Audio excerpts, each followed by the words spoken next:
Selamat datang di Ngobaks X Ponakan 2026. Sebelum itu ada pepatah tak kenal maka tak sayang nih. Maka dari itu, perkenalkan aku Alfonso Bonar Ghazali. Aku Ivy, dan di kesempatan kali ini kita berdua akan menjadi pembawa acara Ngobaks X Ponakan 2026. Oke, sebelum masuk ke pembahasan nih, Vi, kira-kira boleh tahu nggak sih, Vi, Ngobaks X Ponakan itu apa? Dan di sini kita mau ngapain aja sama mau ngebahas apa sih, Vi? Nah, Ngobak itu ngobrol bareng anak iklan dan juga Ponakan kita adalah podcast bareng anak iklan yang tadinya kedua hal tersebut itu berbeda. Tapi kali ini kita akan membawakan suatu hal yang berbeda juga. Jadi di sini kita akan membahas apa aja sih yang ada di dunia periklanan ini dan juga bukan cuma itu, di sini kita juga akan membahas yang tentang hal menarik yang seru tentang anak-anak iklan itu sendiri. Wah, keren banget ya. Nah, kira-kira kita mau ngebahas apa nih, Vi? Nah, Boleh jelasin. di kesempatan kali ini kita mau memberikan insight dan juga tips itu yang menarik bagi para audiens bahwa jurusan periklanan ini juga punya peluang untuk mengikuti student exchange. Dan kita juga akan menumbuhkan rasa semangat dan juga untuk keluar dari zona nyaman itu sendiri. Betul banget. Nah, jadi gitu guys. Sekarang kalian tahu kan Ngobaks Ponakan itu ngapain aja? Dan hari ini kita kedatangan tamu yang sangat inspiratif dan akan mengisi acara kita beberapa menit kemudian. Kita sapa-sapa dulu kali ya. Halo Kailian, halo Kanada.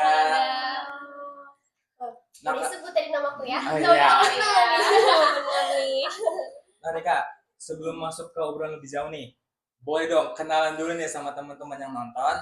Terus boleh juga cerita dikit tentang diri kalian masing-masing biar teman-teman di sini juga bisa biar makin kenal sama makin akrab. Oke, siapa dulu? Oke, aku. Boleh. Halo semua, kenalin aku Nada. Aku dari Prodi Periklanan semester 4. Ya, yang kemarin baru ikut study exchange to German. Dan aku juga sama, kebetulan teman sebangku. Hai, aku Eileen. Aku juga prodi periklanan semester 4 dan kita sama-sama berangkat ke Jerman kemarin. Halo Kak Halo, Eileen. Kak. Halo, Kanada.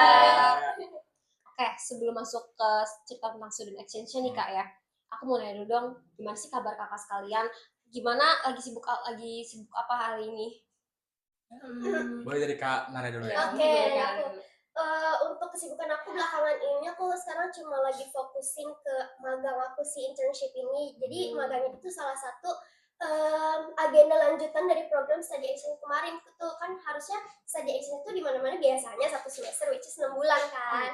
Nah, karena kita di Jerman cuma 2 minggu ini pokoknya gak nyampe berbulan-bulan, jadi kita dilanjutin dengan internship di program yang emang udah berkolaborasi sama Jerman itu gitu. Iya, jadi kesibukan kita magang juga sebenarnya kurang lebih sama sih kayak punya agensi masing-masing karena tiap dari kita punya project yang kita handle dan itu projectnya beda-beda. Beberapa project dari kita juga itu bakal menghasilkan output yang bakal dipamerin di Jakarta Future Festival di bulan Juni nanti. Datang ya guys, Tanggal 5 sampai 7 di Blok M teman-teman. Jangan lupa datang nih. Jangan lupa datang. Catat tanggalnya. ya. Lagi sibuk magang-magangnya ya. Iya, ada tuh satu project kita barengan nih. Iya, seru banget. Wow. Itu kalian yang belum ikutan harus banget ya. itu. Daftar. Catat tuh. Oke, nah Kak, biar makin kebayang juga nih sama teman-teman. Apa sih, boleh tahu nggak sih student exchange itu apa? Terus boleh nih cerita sedikit aja tentang program yang Kakak ikutin kemarin. Boleh dari Nadi dulu. Oke. Ada mungkin. Study exchange to Jerman. Jadi kita ya pertukaran pelajar, tapi ini nggak kayak belajar banget, cuma kayak kayak kerja gitu. Lebih kayak experience ya. Betul. Ya jadi di 2 minggu awal pertama itu jadi orang Jermannya yang kesini dan sama case-nya sama kita kayak kesana, kita sama-sama kayak ngerjain sebuah project gitu. Iya, ada projectnya masing-masing bagi-bagi kelompok tuh, ada 2 orang. Jadi satu kelompok itu terdiri dari 2 orang Indonesia sama 2 orang Jerman. Jadi kita kayak kerja sama ya sama mereka, maupun di Jakarta dan juga di Berlin kemarin gitu. Iya, pas kita di Berlin juga sama sistemnya. Jadi dua orang Indo, 2 orang Jerman melakukan mengerjakan suatu proyek yang diberi gitu. Kayak ya itu nge-handle apa sih kayak perusahaan gitu yang kayak membantu mereka gitu. Tapi internship juga merekanya di sini. Bisa dibilang internship sih. Jadi sistem mereka itu disebut Ausbildung. Jadi Ausbildung itu kalau di Indonesia kayak SMK. Jadi belajar dan juga bekerja. Dan mereka bukan kayak kita yang diploma ya, kan kita juga ada kerjanya kayak gitu, tapi beda, ini gak dapet gelar yang kayak kita. Jadi lebih ke experience-nya SMK itu tadi. Dan di sini dan di sana kita sama-sama ngerjain startup. Jadi output yang dikeluarin juga kurang lebih sama kalau kita ngerjain agensi iklan. Ada yang bentuknya konten, ada yang bentuknya strategi, pemasaran, segala macam. Jadi kurang lebih outputnya sama yang kita kerjain waktu kita kuliah. Yes. Keren Seru banget ya, menarik sih, jujur. Nah, mau nanya nih Kak, ini tuh sebenarnya kayak kapan sih kalian tuh kepikiran untuk ikut student exchange ini? Sebenarnya info dari student exchange ini sangat-sangat mepet dengan Mendadak banget nih. deadline penutupannya itu. Oh. Jadi kalau nggak salah berapa hari ya? 2 atau 3 hari. Itu pas kita lagi UAS. Iya, dan kita UAS dan kebetulan sih. interview untuk masuk ke program ini itu di hari terakhir kita UAS. Jadi bisa dibilang waktu aku UAS pun nggak fokus sama UASnya dan malah ke interview karena saingannya banyak. Benar. Maksudnya siapa Iya yang nggak sih. mau ke Jerman Iya, kan? pasti sih. Dan prodi yang boleh apply pun banyak. Jadi waktu kita keterima pun kita kaget sih karena bisa dibilang perwakilan per prodi waktu itu 1 dan iklan jebol Jamet 2 lagi. jebol 2. Iya, iklan doang yang 2, yang lainnya 1. Iya, jadi kayak wow gitu sih. Iya. Nggak expect sih. Berarti iklan ya guys, emang sampai 2 loh ini. Nah terus ikut program ini tuh emang udah direncanain dari awal apa emang iseng coba-coba aja nih Kak? Boleh nada dulu Mungkin. nih. Kan ada. Aduh, kalau ikut study exchange ke negara lain, actually it's always been my dream gitu. Wow. Yeah, it's been my dream since a long time ago. Jadi kayak, wah, sekalinya ada kesempatan nih gitu. Aku nggak expect, aku nggak yakin bakal lolos, tapi kayak udahlah coba dulu aja gitu, siapa tahu ya kan bisa lolos nih. Jadi awalnya sebenarnya modal nekat karena tahu teman-teman banyak yang jago bahasa Inggris, terus juga bukan prodi iklan doang nih saingan kita, banyak dari prodi lain. Jadi kayak nothing tulus lah, coba dulu aja deh. Jadi kayak Kesempatan emas gak datang 2 kali ya. Kapan lagi datang Iya, kayak coba gini aja kan. kali ya. Coba dulu aja. Betul, betul. Kayak gitu sih. Gak yakin sebenarnya awalnya. Mungkin dari kalian sendiri ada tanggapan lain? Kalau aku juga sama.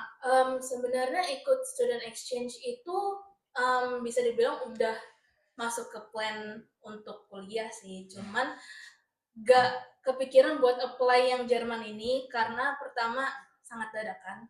Kedua, portofolio aku belum bagus waktu itu. Karena kita juga masukin portofolio, CV, kemudian letter yang nunjukin kalau kalian itu memumpuni untuk berangkat ke sana. Jadi aku sendiri belum pede. Kenapa? Aku gak ikut organisasi. Sorry tuh saya, aku gak ikut organisasi. Terus aku gak ikut lomba. Waktu itu Nada juara IPEC 2 kali. Wow. Jadi aku interview sama dia. Jadi aku gimana ya gitu kan. Jadi kayak ya udahlah, interview terus aku serahin sertifikat TOEFL juga waktu itu kebetulan. Oh, berarti tes TOEFL dulu ya? Dulu sempet dulu sempet TOEFL, jadi tinggal tunjukin skor gitu. Terus habis itu interviewnya pakai bahasa Inggris, kurang lebih tentang bagaimana kita menyelesaikan problem kita yang mungkin bakal terjadi di sana. Jadi emang antisipasi banget ya? Dan lebih ke gimana cara kita show off diri kita kalau kita yang harus berangkat gitu, kita yang paling mumpuni dari semua peserta yang lain gitu. Jadi tunjukin semua prestasinya, entah itu bisa Photoshop meskipun baru belajar nggak apa-apa, tuh bilang aja Photoshop, AI, Figma, semuanya sebutin aja, yang penting paling banyak bisanya. Nice. Kalau skor TOEFL tuh ada nggak sih kayak yang paling aman? Yang aman. Yang aman. Sarannya 600, tapi 530-an harusnya udah oke sih. Terus nih Kak, kakak tuh tahu program ini dari mana sih Kak? Kalau aku sendiri taunya dari Instagram kampus ya waktu itu. Iya, kalau Nada? Kalau Kalau aku Kanada? awalnya juga Instagram kampus kan diupload tuh di feed ya. Nah terus selain itu juga ditawarin sama dosen. Jadi aku makin Rekomendasi kedorong, ya. iya direkomendasi ikut nih gitu. Oh, Oh ya udah oke coba gitu. keren banget. Nah kalau kayak gitu tuh kalian punya tantangan nggak sih? Tantangan terbesar dalam diri kalian, terus gimana cara kalian buat ngadepin tantangan itu selama proses itu berlangsung ya? Proses seleksi. Heeh. Oke, Gimana nih? ada tantangan terbesarnya adalah waktu itu kan jadi persyaratannya kan ada motivation letter tadi yang bilang Elin tuh, Hmm. terus juga CV, terus juga apa lagi Lin? Portofolio, terus juga interview. Nah, ada salah satu hal tuh aku belum punya password di situ, sedangkan password sebagai salah satu persyaratan gitu. Wajib kayak itu. Iya, aku kayak sempat hopeless, sempat kayak aduh apa sempet give up, hampir gak jadi. Ya tapi em, di support sama dosen-dosen aku coba gak apa-apa. Aku nanya dosen tuh, boleh nggak ini kalau nggak punya password isi apa ya kan itu wajib di situ di Google Form tuh ya aku bingung isi apa dong. Gitu terus kata dosenku ya udah coba isi pakai KTM dulu aja. Oh. Ya udah aku coba pakai KTM dan di saat yang bersamaan aku juga coba-coba tuh ke imigrasi tuh bikin paspor. Ya, aku sempat give up pada saat itu tuh kayak aduh gimana nih ya takut nih. Terus juga aku nggak punya sertifikat TOEFL waktu itu jadi kayak Jadi kakak belum pernah tes iya. gitu-gitu ya? belum pernah tapi kan di situ optional kalau TOEFL optional waktu itu. Jadi yaudahlah kendala aku paling di paspor nih dan katanya KTM dulu coba deh gitu jadi kayak gitu sih. Kalau aku sendiri lebih ke nggak punya spotlight. Jadi kalau dari kelas kita sendiri waktu itu yang daftar tuh bisa dibilang yang mantep-mantep gitu. Yang Yang ambis-ambis udah ya. menang lomba, yang organisasinya banyak, Iya, yang iya, udah iya. dikenal dosen dan teman-teman kampus dan aku mahasiswa kupu-kupu waktu itu. Aku gak punya apa-apa yang bisa aku tunjukin. Jadi ya mungkin aku bisanya di TOEFL itu doang. Aku nggak punya apa-apa lagi dan waktu itu kendalanya partner interviewnya aku Nada. Jadi dia kan bisa nunjukin ya aku udah pegang iPad, udah ikut waktu itu sempat volunteer juga kan buat PKKMB segala macam. Jadi organisasinya juga udah pernah. Aku waktu itu sih nunjukin skill, hard skill dan soft skill. Udah itu doang sih. Hard skill dan soft skill emang important banget sih kan. Betul banget sih. Nah, dari proses semua yang kakak alami nih, tantangan terbesar yang kayak gimana ya, kayak kakak tuh kenapa sih mau tetap yakin gitu, yakin dan terus untuk kesana gitu.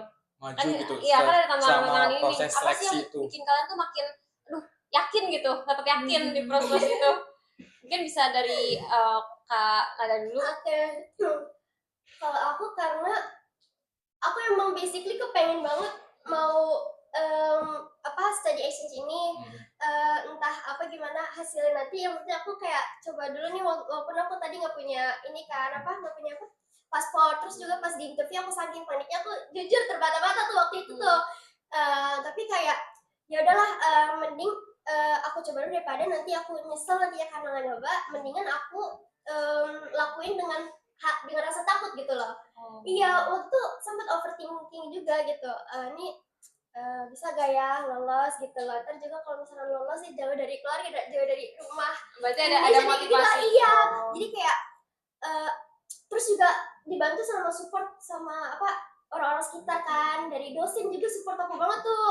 Yaudah ikut dulu aja gitu coba daftar gini-gini terus juga karena ada Eileen gitu kan teman sebangku aku ikut nih gitu loh. Jadi ada Eileen dia bisa pengen ikut juga gitu loh. Berarti lebih ke sosial ya ininya ya si pertimbangannya ya. Iya kalau aku gitu ya. Wow. Kalau aku sendiri dulu sempet hampir ikut program exchange juga ke Jepang tapi aku batalin karena ada kendala dan aku nyesel banget aku harus ngebatalin itu padahal aku udah lolos di beberapa tahap. Terus pas dibuka aku kayak coba lagi kali ya siapa tahu mungkin bisa. Terus aku coba daftar dan ya keterima. Jadi aku kayak mikir mungkin alasan aku gak bisa ikut program sebelumnya, mungkin aku harus berangkat di program ini. Jadi emang ada jalannya ya, semua itu emang ada Hmm. jalannya, bener-bener. Rezeki emang udah diatur Betul. ya. Iya, ya. Nah, karena kita mahasiswa perikanan nih, Kak, kenapa mahasiswa perikanan itu punya peluang besar buat ikut program seperti ini? Boleh nggak Oke. diceritain? Dari aku dulu? Boleh. Oke. Kalau dari yang aku lihat, terutama semenjak kita program ke sana, ternyata orang-orang yang punya skill kayak gitu kita itu dibutuhin banget untuk Oh. sekarang. Karena waktu kita di sana itu kita lebih ke magang kan tadi, dan itu perusahaan media. Jadi kita juga belajar banyak hal yang sangat-sangat dipakai. Jadi di sini kita udah belajar basicnya, di sana kita implementasiin dan kita kembangin lagi. Jadi pas kita pulang ke sini, udah skillnya udah ke-upgrade dan kita dapat banyak skill baru. Makanya pas magang yang sekarang, kita bisa kasih output yang lebih lagi dari sebelum kita berangkat. Dan juga punya banyak Betul. portofolio lagi ya, Iya, lebih banyak benar. lagi ya. Betul. Wow. Mhm. Kalau dari Kanada, Ya, kayaknya kenapa peluang buat anak iklan itu besar buat Mhm. ikut ini ya? Itu karena emang basically tugas yang kita kerjain itu selinear sama periklanan ini gitu. Apa yang kita kerjain di sehari-hari tugas kuliah itu mirip gitu kayak itu, kayak kita kerja di sebuah agency kayak nge-handle klien gitu kan.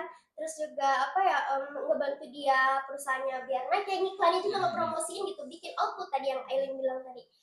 Bikin kayak konten, video ataupun booklet, desain gitu. Konten buat Instagram gitu kan kayak berarti mirip benar-benar gitu. relevan ya. Relevan, that's why mungkin anak prodi iklan tuh 2 dan nilainya 1 gitu karena Iya. masih linear gitu. Benar. Iya. Masuk ya berarti ya? Masuk, iya. Masuk Banget emang. Jujur. Tuh, masuk. Masuk. Nah, kan selama kakak di Jerman nih, pengalaman apa sih yang kayak paling membuat paling berkesan gitu? Buat kayak kalian tuh punya perspektif baru tentang itu tuh apa sih? Mungkin. Kalau aku, Ya. mungkin kalau perspektif itu lebih banyak dipengaruhi oleh culture. Oh, Iya, culture shock culture-nya banget. iya, culture-nya orang Jerman, terutama masalah waktu. Oh ya. Bener-bener. Gak bisa dipungkiri orang Indonesia itu suka banget telat. Jujur. Slow living, slow living. Dan semenjak kita di sana itu kita terbiasa tepat waktu. Jadi pas kita pulang ke sini pun kita jadi gedek sama orang kalau orang itu telat. Oh, Dan iya.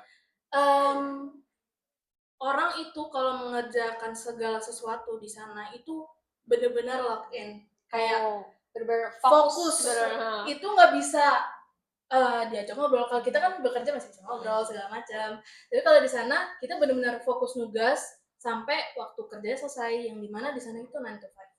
Jadi lebih banyak ke dampak yang aku dapat bagi diri aku itu lebih ke bagaimana aku bisa handle diriku di society aku bekerja.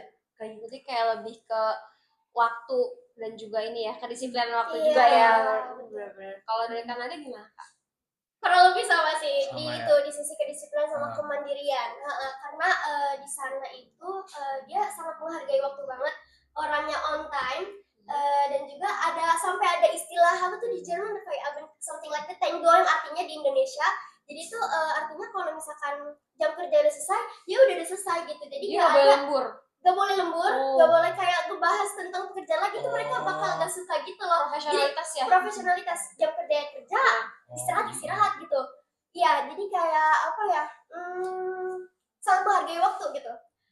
Dan juga di sana tuh bahkan di Sabtu Minggu on weekend most of the stores are closed. Banyak yang tutup di hari weekend karena emang mereka rata-rata pada istirahat atau bukan kerja gitu. Sampai waktu kita di sana tuh waktu stroll around di weekend itu emang sepi, quiet banget gitu. Banyak yang tutup. Bahkan supermarket pun nggak ada yang buka di sana. Jadi Iya. kita harus beli groceries buat daily itu sehari sebelum Minggu. Berarti bener-bener ngerencanain Sabtu. tuh. Iya. Iya. Iya, jadi Sabtu harus belanja kebutuhan biar Minggu bisa survive gitu. Berarti nyetoknya mingguan ya. Berarti kalau weekend itu emang nggak ada aktivitas Kayak di luar nggak itu banyak, ya? nggak banyak. Iya. Oh. Karena orang di sana pun bisa dibilang biaya hidup di sana kan gede. Jadi orang-orang di sana pun tuh kebanyakan masak sendiri di rumah. Jadi mereka relax dan rest juga itu di rumah, bukan malah jalan-jalan ke mall, kemana. Aduh. Lagi kemarin kita lagi winter, jadi kayak kalau buat keluar tuh agak ribet Iya, juga, susah. Harus banyak berlayar-layar dingin gitu juga gitu. Menarik.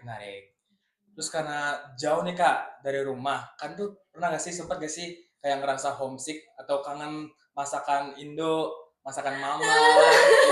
Ya, ketoprak gitu mungkin. Itu sih pasti banget. Pasti ya, Pasti pasti. banget kayak ayam geprek. Betul. Aduh. Karena bisa dibilang makanan di sana itu sorry tapi gak ada rasanya.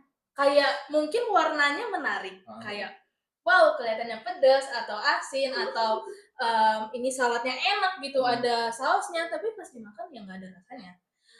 Dan jujur yang bikin kangen itu makanan dan walaupun kita udah bisa dibilang kita suka sama budaya kerja yang benar-benar lock in itu, tapi sisi Indonesia tetap ada kalau kita tuh juga butuh ngobrol dan tetap apa ya, tensionnya tuh gak terlalu tinggi, jadi tetap oke lah, masih ringan gitu walaupun bekerja tapi tetap bisa having fun sama teman-teman gitu. Benar, sosial. Berarti di sana tuh nggak ada kayak apa ya, makanan Indo gitu nggak ada ya, kayak Indomie di supermarket gitu? Ada tapi Maksudnya mahal gimana? ya, satunya 20.000. Wow. Maksudnya kita nggak Iya. bawa Kita harus jualan Indomie di sana. Indomie pakai cornet aja 15.000. Kita nyetok Indomie sendiri tuh ke sana. Iya. Oh iya. Makanya kita bawa berpak-pak dari sini kan, Indomie, bon cabe segala macam. Jadi pas nyampe di mesnya kita, itu kita tinggal masak mie, masak telur. Kalau Gitu. sambal gitu ada nggak? Yang Sambal ulang cobrak itu itu best banget sih ini. besoknya langsung hilang, nggak tahu diambil siapa saking kangen sama makanan Indo. Itu mah budaya Indonesia Itu banget ya. Kita emang juara. Bawa abon, buka warung. Bener, karena bakal susah nyari yang enak di sana. Iya, karena Dan selaginya ada yang enak, itu gak cocok sama lidah aku gitu. iya, dan apa ya, di sana tuh bisa dibilang makanan yang ada rasanya itu makanan Turki. Oh. Dan paling dekat makanan itu ya? Turki di sana tuh apa ya, walaupun ada flavor tapi gak sekenceng di kita. Iya. Kurang endang gitu ya. Jadi kadang kita ngumpet-ngumpet tambahin bon cabe gitu. Jadi kayak gitu. Wow. Ini waitressnya mana nih? Buat makan bon cabe. Bon cabe. Bakal kepake banget. Ada budaya tip gak sih kan di sana? Apa? Budaya tip. Budaya tip kita sih nggak pernah ngasih ya, karena kan budaya beda-beda ya. Kalau di sini kan ya udah orang Indonesia senang, siapa yang nggak suka dapet tip, tapi kan ada juga orang yang dapet tip tuh takutnya dikira kayak pelayanannya kurang atau segala macam. Justru karena kurang ya. Kayak harus diimprove nih. You can do better gitu. Iya, tapi kayak kita takut, jadi kayak udah bayar sesuai dengan porsi yang kita dapat gitu. Tapi terus kalau di sana tuh kayak restoran Indo gitu, tapi ada nggak sih? Ada Restoran Indo gitu. ada Asian store ya. iya. Toko. Kalau Toko. resto, aku pernah nemu kebetulan deket kantor kita waktu itu, dan jujur sangat tidak tertarik untuk kesana. Kenapa? Karena kita lihat menunya di depan, sate ayam nggak mungkin kan 400.000. Oh. Jadi kita nggak mau. Wow. Itu banget. Gokil. Iya, jadi kita Baru lihat aja udah. iya. Gila, Dan gila. udah aja dulu kita udah makan di rumah. proma. Betul banget, betul banget. Kalau kalian lagi homesick nih, kan tadi kan makanan tuh pasti kan. Itu kan cara ngatasinnya bawa gitu kan. Iya. Tapi kalau misalkan kayak sosial gitu, keluarga gitu, itu gimana sih cara ngatasinnya? Gimana cara ngatasinnya Kak? Kalau aku itu sih video call sih, udah itu doang. Dan sebenarnya ada kendala Berkabar. juga, Kenapa? Karena jamnya berbeda. Iya Jadi sih. di saat orang tua aku dan keluarga aku tidur, aku lagi bekerja. Di saat mereka bangun, aku harus tidur karena besok bekerja lagi. Jadi kayak perbedaan waktunya susah. Jadi paling bisa ketemu atau video call itu pas sarapan. Karena pas sarapan itu kita lagi ya sarapan di Indonesia itu lagi mau tidur. Jamnya kalau nggak salah beda 6 jam deh. Iya, beda 6 jam. Cukup lama ya. Gitu. Itu sih paling, itu kan cuma 2 minggu doang ya. Jadi kangen ada, tapi paling kita atasi dengan itu video Iya. call, terus saling berkabar, Kabarin, chat-chatan, ya. kabarin, Mhm. gitu sih. Nah, kalau sebelum berangkat ke sana, kalian tuh sempet nggak ngerasa takut atau ragu gitu? Apalagi ke negara orang. Ada nggak, Kak? Sempet, karena kayak aduh bakal apa ya, new experience for me nih, meeting new people gitu Iya. kan, apalagi orang bule yang latar belakangnya beda, budayanya beda, Culture shock kayak ya, Kak? takut culture shock juga, Oh. takut gak survive juga nih. Tapi ternyata seiring waktu berjalan ya pas dijalanin tuh nggak semenakutkan yang dipikirkan gitu loh. Ternyata kita bisa ngelewatin itu juga. Jadi kayak aman sih itu, walaupun awal-awalnya takut pasti ada, tapi kayak coba mau keluar dari zona nyaman nih, justru kayak Betul. out of comfort zone dan menghadapi tantangan baru itu bisa membantu mengembangkan potensi diri kita sendiri gitu. Jadi ya dah. Kalau dari Oke. Kak Ellen sendiri, Oke, kalau dari aku, karena aku nggak pernah nyangka pergi ke Eropa under my 20, jadi aku kayak bingung apa yang harus aku bawa. Dan maksudnya itu lagi winter, aku harus Iya bawa sih. baju berapa biji, aku harus bawa coat, harus bawa long Indomie, john. Iya, Indomie. wajib banget tuh. Jadi aku lebih ke bingung preparation. Iya.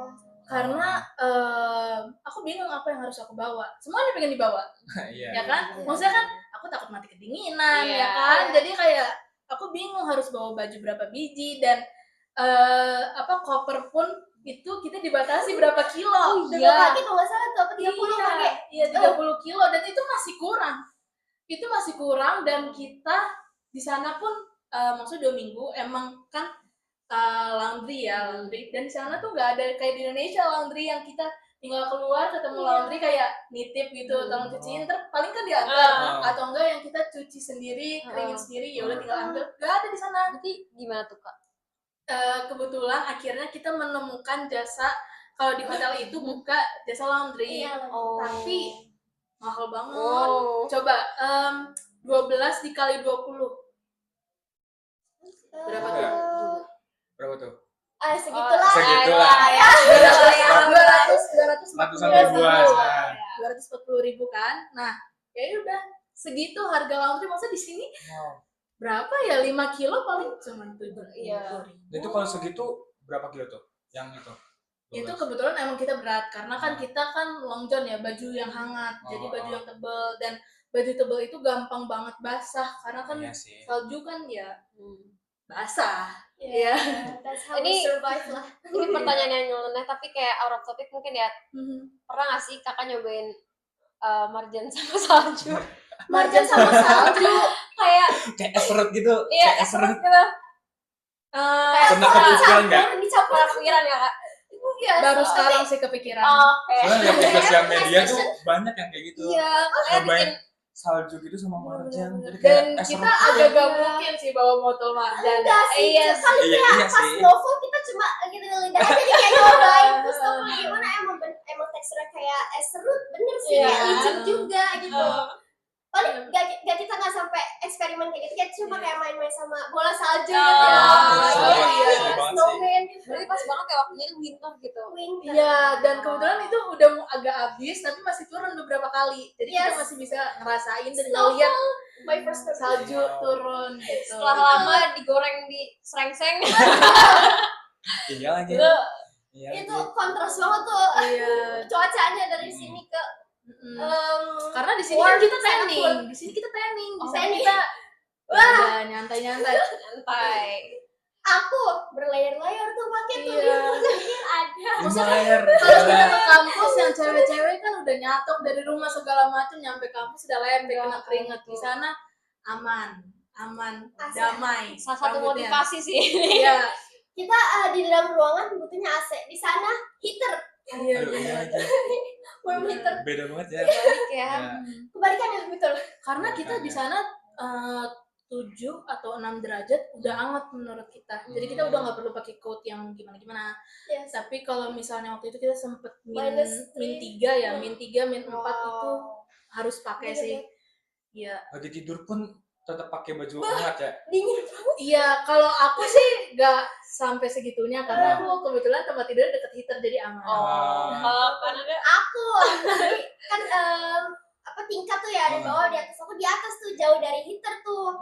Itu bener pas bangunnya kaki aku dingin semua, padahal udah pakai kaos kaki tuh. Gila. Dan di situ kita kayak kalau mau ngadem tinggal buka jendelanya tuh, udah langsung Iya, kayak bener. AC tuh. Dingin banget. Iya lagi. Nah, Kacau dingin. setelah semua ini yang kakak jalani suka dan duka, kecuali yang ekstrovert itu enggak ya? Itu enggak ya? Nah, ini nih ada nggak sih perubahan apa yang paling terasa itu dalam diri baik Kanada sama Kak Ailin? Perubahan. Kayak yang bener-bener ngubah diri kalian.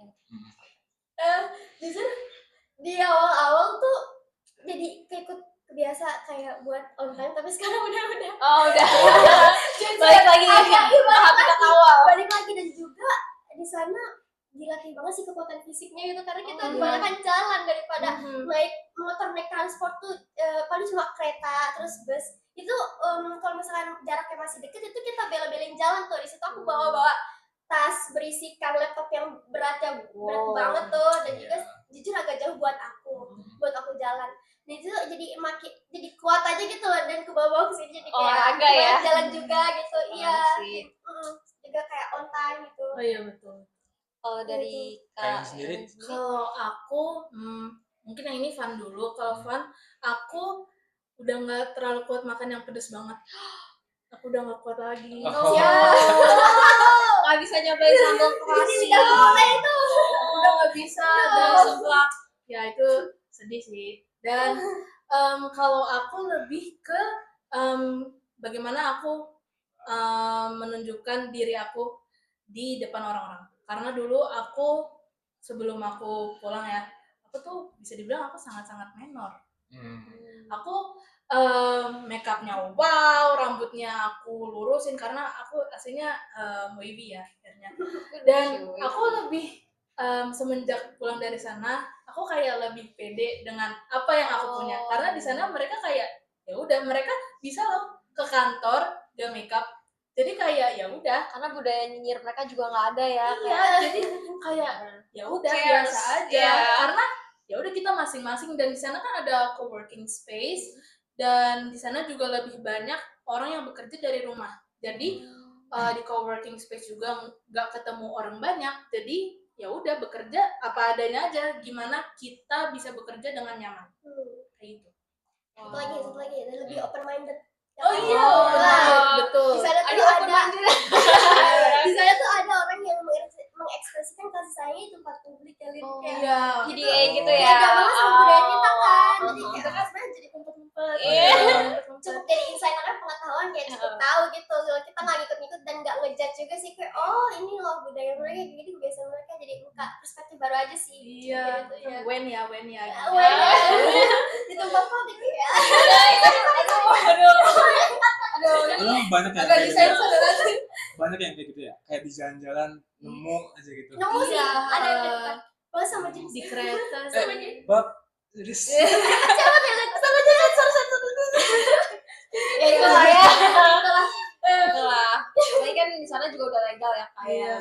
Terus saksikan sendiri, siapa Yes. tahu kalian yang berangkat. Iya. Tuh guys, dengerin. You can see it yourself. Siapa tahu kalian nih kesempatannya. Ya, semoga kalian selanjutnya. Terus terakhir nih Kak, kasih pesan buat teman-teman yang mau ikut student exchange kayak kalian, tapi tuh masih takut atau ragu gitu. Gimana? Mungkin dari Kailin? Oke. Kalau dari aku, coba aja dulu, karena rasa menyesal karena nggak ikut coba itu lebih sakit daripada kamu gagal. Karena kalau misalnya kamu udah coba tapi gagal, kamu tahu apa yang harus diimprove. Kalau misalnya kamu nggak coba, kamu nggak tahu kamu kurangnya di mana. Terus kamu nggak tahu apakah kamu harusnya bisa keterima di situ atau enggak. Dan kalau takut karena alasannya interview bahasa Inggris kan banyak ya yang nggak pede. Interview bahasa Inggris itu bisa dilatih dengan kalian ngobrol bahasa Inggris.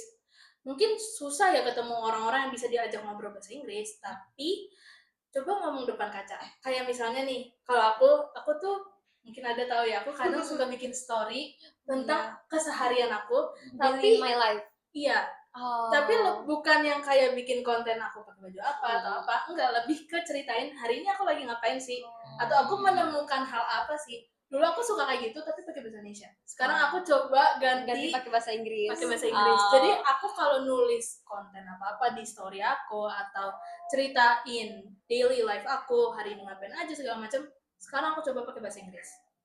Dan mungkin karena terbantu juga dari lingkungan kerja magang kita sekarang yang di mana-mana pakai bahasa Inggris, jadi sekarang kita udah terbiasa pakai bahasa Inggris kayak gitu, jadi dilatih aja pasti bisa. Jadi yang penting itu coba aja dulu guys. Betul. Kalau dari Kanada gimana? Kurang lebih sama kayak Elin. Jangan ragu, jangan takut gagal. If you fail, just you gotta rise up again. Jadi kayak jangan ragu untuk mencoba, karena kalau bisa dengan mencoba itu kita nggak akan tahu itu akan membawa kita ke experience yang life changing buat kita gitu loh. Jadi kayak it's going to be your valuable experience. Just you gotta try it first. Dan juga biar makin pede ya persiapin dari jauh-jauh hari gitu, jangan mendadak gitu, dari misalnya motivation letternya, terus juga ya perbanyak prestasi juga biar makin pede nih gitu kan. Dan juga benar harus banyak practice English biar interviewnya lancar gitu, biar makin pede gitu. Kalau yang kayak Gitu guys. Jadi ini mungkin dari pesan kakak ini bisa menjadi insight baru lagi ya guys untuk kalian keluar dari zona nyaman kalian. Dan kita makin tahu nih kayak budaya-budaya yang ada di sana tuh kayak gimana aja, tentang kayak waktu, tentang on time gitu. Yang penting biasain dulu on time ya. betul. Jangan slow living banget nih. Ya, Basic skill. Nah, Bare minimum. Waduh. Bare minimum. makasih ya Kak. Terima kasih untuk Kanada dan juga Kak Aileen telah kayak udah sharing-sharing juga ke kita pengalamannya dan juga ke para audiens. Dan juga Dan dari sini kita tahu dari Kailen sama Kanada buat kesempatan student